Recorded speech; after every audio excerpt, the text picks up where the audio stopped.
Wouah, je suis scotché. On est sur un épisode qui met la barre très haut et pourtant, je pensais vraiment pas que ça allait être le cas. Ça fait déjà quelques épisodes que la saison remonte peu à peu la pente et cet épisode n'en fait pas exception. Si à la base Vampigami servait d'introduction au personnage de Prem comme Sublime avec Sublimation, il amorce quelque chose d'encore plus grand dont on reparlera un peu plus tard. Concernant le personnage de Prem qu'on voyait de temps à autre en arrière-plan dans certains épisodes, son introduction est réussie avec brio. C'est vraiment un personnage attachant avec une certaine good vibes qui fait plaisir. L'épisode en lui-même n'est pas long, il est même plaisant à regarder et s'aventure dans un domaine qu'on n'a pas vraiment eu l'habitude de voir dans la série, à savoir les films d'horreur. Et mine de rien, c'est un domaine qui n'a pas beaucoup été évoqué dans Miraculous. Ça a été mentionné brièvement une fois au début de l'épisode émotion, mais c'est tout. Bref, concernant la chromatisation de Prem, elle était super intéressante, étant donné qu'elle a été explicitement faite pour espionner Ladybug et Chat Noir, et non pas pour récupérer leur Miraculous. Ce qui donne un aspect stratégique à cette chromatisation qui est vraiment super cool. La dernière fois qu'on a pu voir un truc pareil, ça devait peut-être être dans Optigami, ou dans Mangeamour. Donc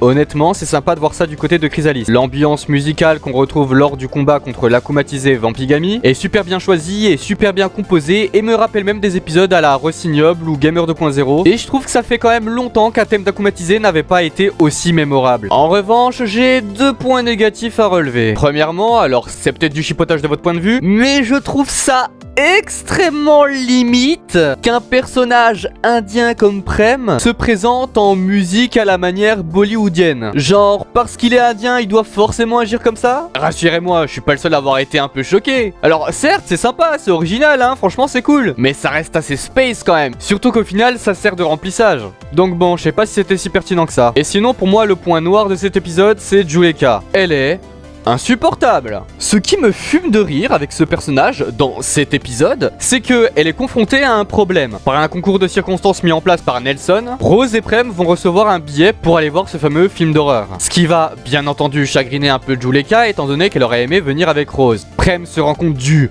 problème et lui propose donc de prendre son billet à sa place, ce qu'elle refuse totalement. Donc selon moi, Juleka n'a rien à dire, n'a pas de raison d'être en colère, n'a pas de raison d'être triste ou quoi que ce soit d'autre, parce que c'est elle qui a dit non, c'est elle qui l'a voulu. Prem a voulu rectifier son erreur, elle a pas voulu, c'est son problème. Et elle l'assume elle-même à la fin de l'épisode en disant que c'est contre elle-même qu'elle est en colère. Et je trouve ça vraiment incohérent par rapport au reste de la série. J'ai même l'impression qu'elle fait complètement machine arrière. En saison 1, elle avait des problèmes, elle a été un peu mise sur la voie pour prendre confiance en elle. En saison 2, elle prend confiance en elle, puisque dans l'épisode Catalyst, elle protège Rose des Akuma écarlates. En saison 3, rebelote, elle retombe dans le mal, mais en vrai, c'est compréhensible puisque pas grand monde en avait affaire de son ressenti. À mes yeux, ça passe. En saison 4, elle reprend de nouveau le contrôle dans l'épisode Crocoduel où elle réussit à se faire entendre. Et dans la saison 5, elle retombe dans ses travers. Donc, je sais pas vous, hein, mais moi ça commence légèrement à me saouler. Pour moi, cet épisode, c'était vraiment la goutte de trop concernant ce personnage. Juleka était plutôt bien développée sur les 4 premières saisons.